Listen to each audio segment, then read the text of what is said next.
एक भक्त ने महर्षि से पूछा, महर्षि, सबका उद्गम सत से है, जैसा कि गहन निद्रा के उदाहरण से स्पष्ट होता है। देह भोजन करती है। भोजन के लिए जल की आवश्यकता होती है। भोजन के पाचन हेतु जल को तेज की आवश्यकता होती है। वह सत अस्तित्व में विलीन है। यदि हम सत्संपन्न हैं तो हमें इसका अनुभव क्यों नहीं है?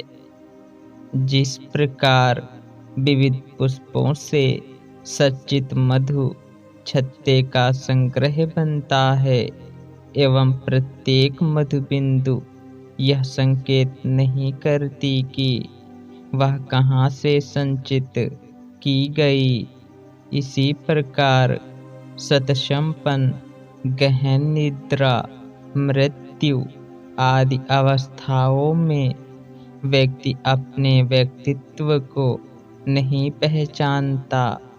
वे उस अवस्था में अनजाने ही चले जाते हैं, परंतु जागने पर वे अपने मूल व्यक्तिगत गुणों को फिर से ग्रहण कर लेते हैं।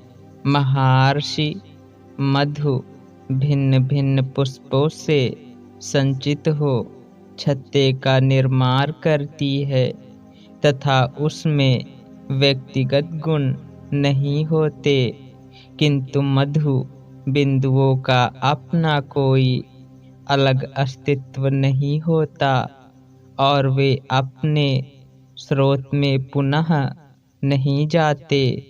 जबकि व्यक्ति गहन निद्रा में जाने के बाद पहले के व्यक्ति के समान ही जागता है।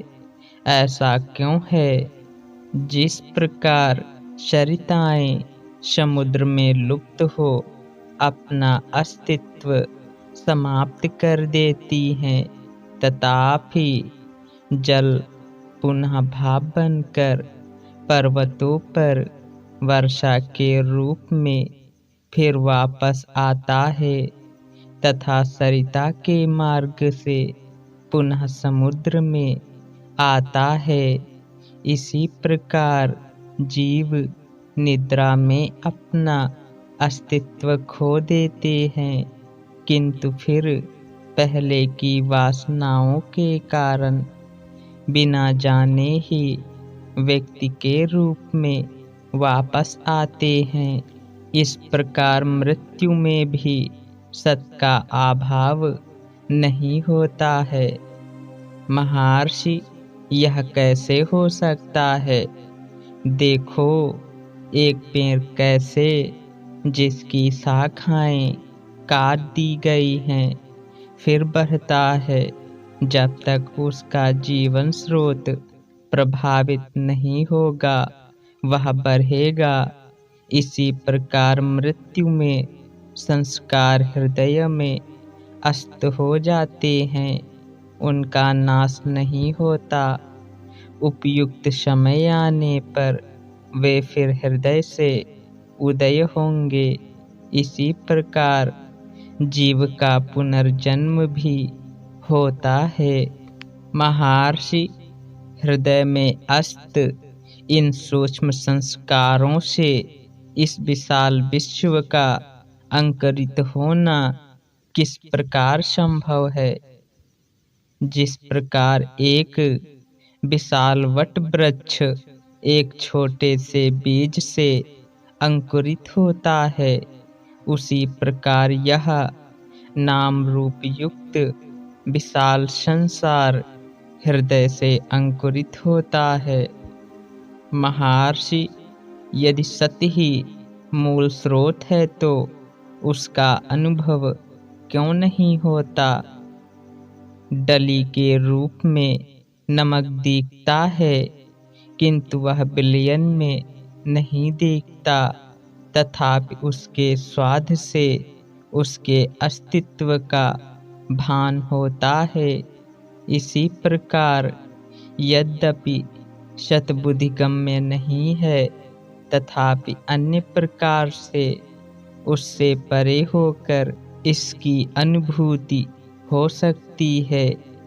महर्षि, किस प्रकार जिस प्रकार चोरों द्वारा नेत्रों पर कपड़ा बांधकर वन में छोड़ा गया मनुष्य पूछता हुआ अपने घर का पता लगाकर लौट आता है, उसी प्रकार भ्रांत पुरुष अन्य पुरुषों से, जो इस प्रकार अज्ञानी नहीं है, जिज्ञासा कर अपने उद्गम स्थान को खोजकर वहीं लौट आता है। महर्षि, यदि ऐसा है तो ज्ञानी हो अथवा अज्ञानी, देह त्याग का प्रकार तो एक ही है। फिर अज्ञानी का पुनर्जन्म क्यों होता है, जबकि ज्ञानी का पुनर्जन्म नहीं होता? जिस प्रकार एक निर्दोष सत्याभिसंध व्यक्ति गर्म लोहे के स्पर्श से प्रभावित नहीं होता, किंतु एक चोर उससे प्रभावित होता है, उसी प्रकार सद्ब्रह्म सत्याभिसंध अर्थात ज्ञानी सत्य में जानबूझकर प्रवेश करता है और विलीन हो जाता है, जबकि अज्ञानी बिना जाने सत्य में प्रवेश करता है और बिना जाने ही बाहर ढकेल दिया जाता है। हरि ओम तत्सत।